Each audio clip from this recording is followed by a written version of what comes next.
So I recently started a garden. And when I say started, I mean I took a area and I dug it up and I made these beds and I brought in soil. I mean, like there was nothing there. And I kind of planned like, okay, I'm going to put the tomato plants here and these plants and it's this pretty big area. And you put these little plants in and it really looks so pathetic because it's just basically like this big brown, long patches of dirt, nothing on it, nothing's growing, nothing's, bugs, no birds. It's just these things with these little lonely plants in it. And then you water this thing and it stays kind of the same for a while. And then slowly over time, the plants start getting a little bigger. And then there's all these seeds that are just in the air and birds fly by and they come on the fur of other animals that walk by. And there's things that are in the soil that you can't see that just start growing.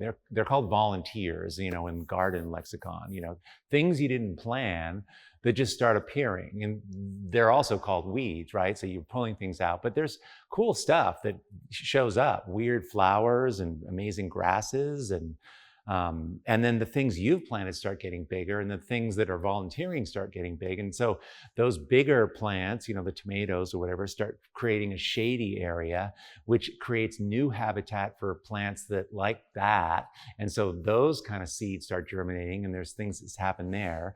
And slowly but surely, this garden starts to be looking more kind of interesting. And there's different sizes of things and things are blooming now. And now you're getting hummingbirds coming and you're getting butterflies. And just because you're watering all the time, that creates this moist environment, which insects love and dragonflies and birds. And it just starts becoming kind of this magical little corner of the yard. And you have to then pull out, pretty soon it's no longer like, I need more plants. It's like, there is too much going on here and all these flowers, I got to remove some of them. There's too many. So I'll pull a bunch out and then I'll create a new place and I'll put a new plant in and you're constantly editing, weeding. A weed is just something that's a plant that's in the wrong place, right? And there starts to become all these processes, all these rich things that are happening, all these relationships between the shade, the sun, the budding plants, the nectar, the hummingbirds, the bees, the ants, the food sources, and things that happen at night as well. It just becomes richer and richer and richer. And so you start out, and you could never have figured this out. The way the garden ends up, it starts out, you kind of plan, it's really dumb, like 4 rows and they're 36 inches apart, and that's how it starts. But it turns into this amazing thing. It's literally this explosion of wonder, and it's just the coolest place to hang out. And plus it makes all this food and you can eat things. It just becomes really, really rich. The reason I'm sort of describing this process is because this relates to art making. If you plan everything, like you can't plan this garden, you have no idea what's going to show up. You have no idea the chance volunteer plants that are going to come in. Some of the things that are in the garden now are the cool, I don't even know what they are, but they're better than anything I planted. I don't even know where they came from.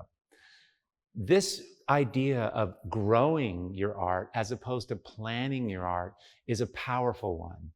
It really takes the pressure off.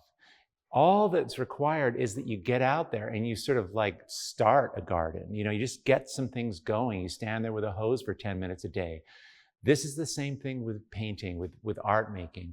Participate in it, start it, and let all these other things come in. It's just a beautiful way, instead of like planning it all out and getting overwhelmed by that and being so attached to how it should turn out, grow it, grow into it instead of rushing and trying to force this thing.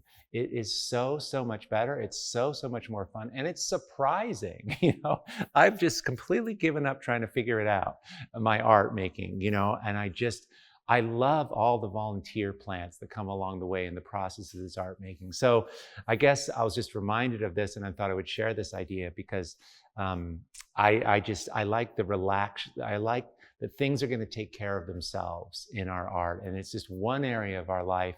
As long as we're doing a little, we're showing up a little bit, the rest will take care of itself. So I hope that de-stresses you. It always does me.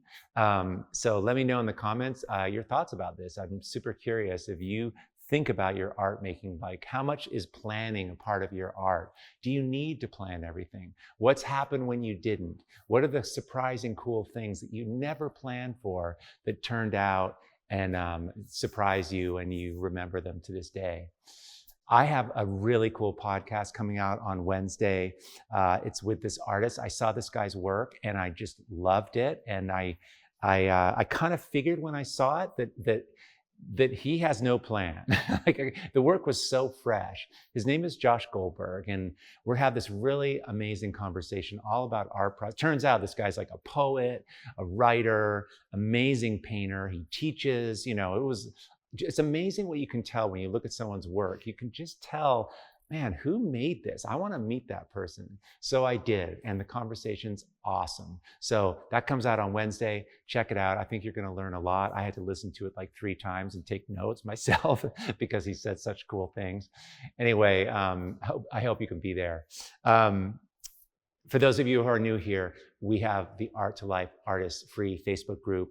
We got a ton of people in there doing all kinds of cool work from all over the world. And the best part about it is that it's super supportive. People help each other, and it's really, really fun. And everyone's invited. So I hope you come along too. Thanks so much for being here. I hope your Sunday is awesome and you get a chance to do some art today. Okay, thanks. Hey everyone, if you found this helpful, I have a whole lot more to teach, share, and inspire you with every single week. So join the Art2Life YouTube channel by clicking the subscribe button below. Okay, let's do this. Awesome.